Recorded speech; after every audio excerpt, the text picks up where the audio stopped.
잘 지내셨어요? 또 새로운 한 주가 시작됐는데 하나님의 은혜가 우리 반사들 위해 넘치고 또 각 부서마다 하나님의 은혜와 사랑이 평강이 넘치기를 간절히 바랍니다. 이번에는 시편 103편 여호와를 송축하라 이런 주제로 우리 아이들과 말씀을 나누면 좋겠습니다. 여기 보면 하나님을 송축하고 그의 은택을 잊지 말지어다 이렇게 말씀합니다.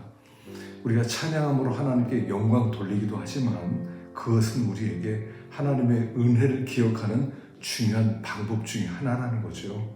그래서 하루에 다윗은 하루에 7번씩 내가 주님을 찬양합니다. 그런 말씀도 있죠. 제가 아는 친구 목사님 배한호 선교사님이라고 있는데 이분이 함께 이렇게 교제를 나눈 적이 있어요. 이런 얘기 하더라고요. 자기는 7번씩 큐티를 시작할 때 찬양한다고. 그게 참 오래 남아요. 또 얼마 전에 또 글을 썼더라고요. 7번씩 찬양하라 하는 그런 주제로. 사실 우리의 삶에 찬양이 얼마나 중요한지 모릅니다. 찬양이 있다면 하나님의 은혜를 기억하고 그 안에 거하게 될 것입니다. 자, 그럼 무엇을 찬양할 것인가? 여기 첫째 보면 하나님께서 행하신 일을 찬양하라 하는 겁니다. 하나님이 행하신 일들, 앞으로 많은 일들을 행하실 것입니다. 그러나 이미 우리의 삶에 행하신 많은 엄청난 일들이 있지요. 사실 우리가 이렇게 살면서 보면 조마조마할 때 얼마나 많았습니까? 하나님께 기도하고 부르짖을 때 얼마나 많았습니까? 그리고 그때 하나님은 신실하게 응답해 주셨고 얼마나 많은 염려가 있었어요. 요즘 수험생들 보면서 예전 생각나더라고요.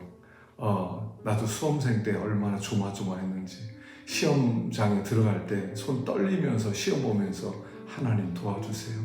여러분 다 그러지 않았습니까? 다 지나갔어요. 근데 그냥 지나갔어요? 은혜로 지나갔어요. 하나님이 기도 응답해 주셨고 우리의 염려를 가져가 주셨고 우리의 무거운 짐도 벗어주셨고, 그런데 우리는 미래를 바라보느라고 과거를 생각하지 못해요. 어떤 은혜를 받았는지, 어떤 사랑으로 어떻게 응답해 주셨는지, 어떻게 독수리같이 우리에게 새 힘을 공급해 주셨는지 잊고 산단 말이죠. 그래서 첫째는 과거에 하나님이 행하신 일, 선하게 기도에 응답해 주시고 우리가 아플 때 또 응답해 주시고, 그래서 여기까지 오게 하신 하나님을 찬양하는 겁니다. 과거에 은혜 베푸신 하나님은 미래도 은혜를 베푸실 것이니까요. 두 번째는 하나님의 선하시고 인자하신 성품을 찬양하는 겁니다. 자비로우시고 은혜로우시고 노하기를 더디하시고 오래 참으시는 하나님. 참 하나님은 나의 나대로 나를 경책하지 않으셨어요. 얼마나 우리가 알지 못하는 죄를 많이 범하고 삽니까? 근데 하나님이 용서해 주시고 하나님께서 그때그때 매일 때리지 아니하시고 우리 하나님께서 어떤 때 넘어가시고 하루를 천년같이 천년을 하루같이 우리 하나님께서 우리를 불쌍히 여겨주셨습니다.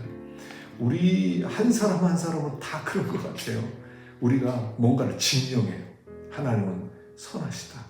하나님은 용서가 많으시다. 하나님은 인자하시다. 바울도 그러지 않습니까? 나 같은 자가 구원받았다고요. 하나님이 나에게 이 은혜를 주신 것은 우리 하나님이 얼마나 사랑이 무한하신 하나님인가 알리기 위해서 나 같은 자, 죄인 중에 괴수 같은 나도 구원하셨다라고 말하지 않습니까?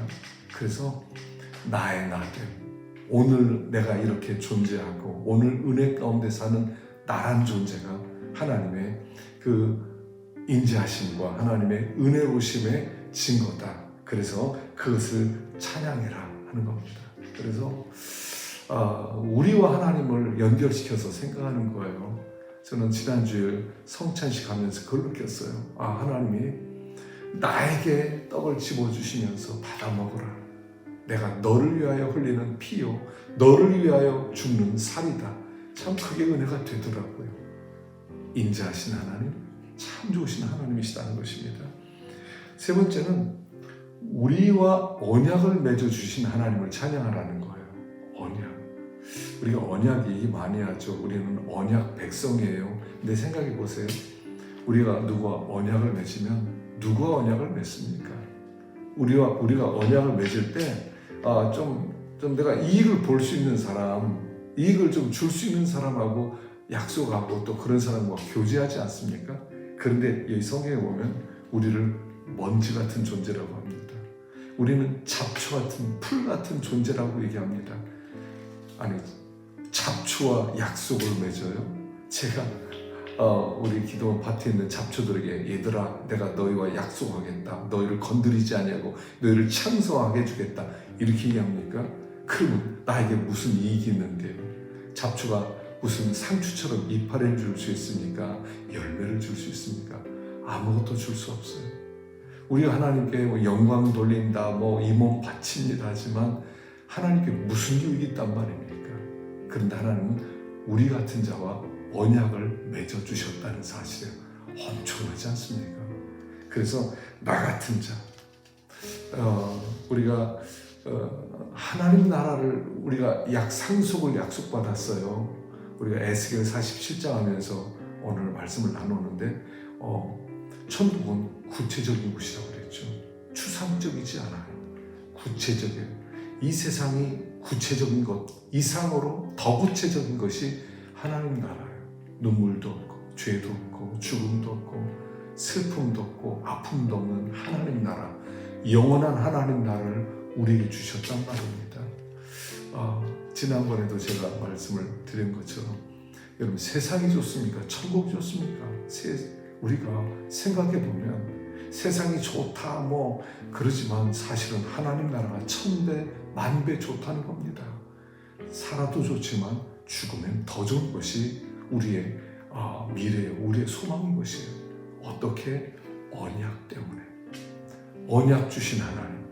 그게 얼마나 대단한 일이면 우리는 천국에서 영원히 하나님을 찬양하겠습니까? 언약 주신 하나님을 찬양해라 하는 것입니다. 그래서 찬양이 우리의 삶이 되었으면 좋겠어요. 마귀는 우리의 삶에 노래를 빼앗아가요. 찬양을 빼앗아가요. 염려를 심어주고 어둠을 심어주고 흑암을 심어준단 말입니다. 그런데 찬양할 때 은혜가 기억되고 살아계신 하나님은 찬양 가운데 거하시기 때문에 찬양하는 동안 하나님은 우리와 동행하실 것입니다. 자, 한번 기도할까요? 하나님 감사합니다. 주님, 과거에 베풀어 주신 은혜, 하나님의 그 은혜로우신 하나님의 긍휼하심을 찬양하고 우리 같은 자와 언약을 맺으시고 신실하게 언약을 지키시는 하나님을 찬양하고 높이는 우리의 삶이 되게 하여 주시옵소서. 예수님의 이름으로 기도하옵나이다. 아멘. 수고하셨습니다.